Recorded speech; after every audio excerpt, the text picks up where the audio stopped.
हिमाचल की छोटी काशी मंडी में महापाप पापी इंसान का हाल देखिए। दो परिवारों की थी आपसी लड़ाई, लेकिन इस लड़ाई में उसने बेकसूर कुत्ते की जान ले ली। जान भी ऐसे ली कि इतना बेरहमी से मारने से पहले कोई भी 100 बार सोचता है।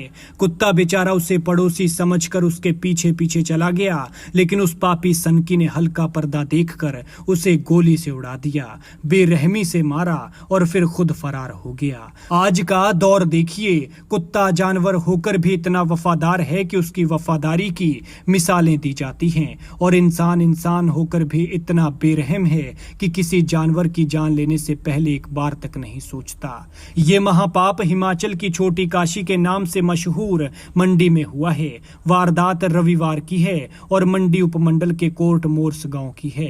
पुलिस को दी गई शिकायत में शिकायतकर्ता अंजू देवी ने बताया कि उनका 5 साल का कुत्ता विशु घर के साथ लगते जंगल में घूम रहा था। इसके बाद कुछ देर बाद उनका पड़ोसी करतार चंद भी बंदूक लेकर जंगल की ओर गया कि तभी उन्हें गोली चलने की आवाज सुनाई दी। इसके बाद मौके पर जाकर देखा तो उनका कुत्ता मृत हालत में पड़ा था, जिसे गोली लगी थी। परिवार का आरोप है कि कुत्ते को उनके पड़ोसी करतार चंद ने ही गोली मारी है और उसके बाद मौके से फरार हो गया। उन्होंने बताया कि करतार चंद के साथ उनका पारिवारिक झगड़ा है और इसी झगड़े के चलते उसने रंजिश में कुत्ते को मार डाला है। वहीं परिवार के अन्य सदस्य चमनलाल ने बताया कि करतार सिंह ने उनके साथ भी मारपीट की थी और अब हमें उससे जान का खतरा भी है। उन्होंने कहा कि आरोपी हमारे परिवार के ऊपर भी हमला कर सकता है, ऐसे में उसे जल्द से जल्द पकड़ा जाए। फिलहाल पुलिस ने मामला दर्ज कर लिया है और आगे की कार्रवाई शुरू कर दी है, लेकिन ये बेहद दुखद है कि पारिवारिक झगड़े के कारण सनकी ने बेकसूर कुत्ते को मौत के घाट उतार दिया। खैर, शिकायतकर्ता का क्या कहना है वो सुनिए और इस मामले पर आप क्या कहते हैं कमेंट में बताएं। कल जाते हुए देखा है, कारतूस लेके गए और बाद में पता चला कि कुत्ते को गोली मारी है और उसमें हमारा कुत्ता था।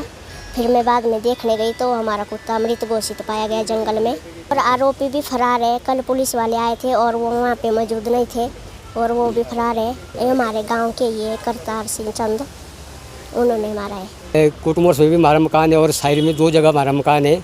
बड़ा भाई जो है हमारा कोटमोर्स में रहता है और हम जो 3 भाई साइड में रहते हैं। हमें फ़ोन आया करीबन 2-2:30 बजे के करीब। इस बेटी ने बताया कि अंकल जी ऐसा हो गया कि हमारे कुत्ते को गोली मार दी है। मैंने पता किया भी क्यों मारी, कोशिश भाई पता नहीं है। भी वो बेटे के साथ गए थे जंगल में और कुत्ता वहाँ पर मार दिया। मारी किसने, बोले करतार सिंह ने मारी। फिर हमने पता कि मैंने कोई बात नहीं बेटा, तो आप FIR करो। तो हमने FIR की। FIR करने के बाद फिर भी पुलिस आई पर क्रिमिनल वहाँ पर नहीं रहा, वो भाग गया।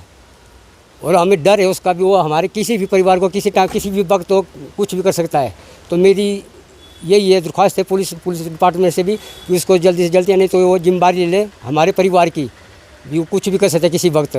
हमें यही चिंता है उसके, जब तक वो पकड़ा नहीं जाएगा तब तक हमें उसके ऊपर कोई विश्वास नहीं है। वो हमारे परिवार के ऊपर भी अटैक कर सकता है किसी भी वक्त है। और ऐसा अभी की बात नहीं है, इसके हमारे कम से कम कोई 80 के बाद के भी कई क्रिमिनल केसेस के डिपार्टमेंट भी खुद पता लग जाएगा। और मेरे साथ भी उसने क्रिमिनल केस किया है, मारपीट की है, वो भी पुलिस स्टेशन में हो गए सारे हैं। और इसके एक केस नहीं, इसके कम से कम 8-10 केस निकलेंगे इसके। अभी तक वो पकड़ा नहीं गया तो क्या बात है। इस तरीके से नहीं तो हमारे परिवार के ऊपर भी अटैक कर सकता है, किसी से भी अटैक कर सकता है।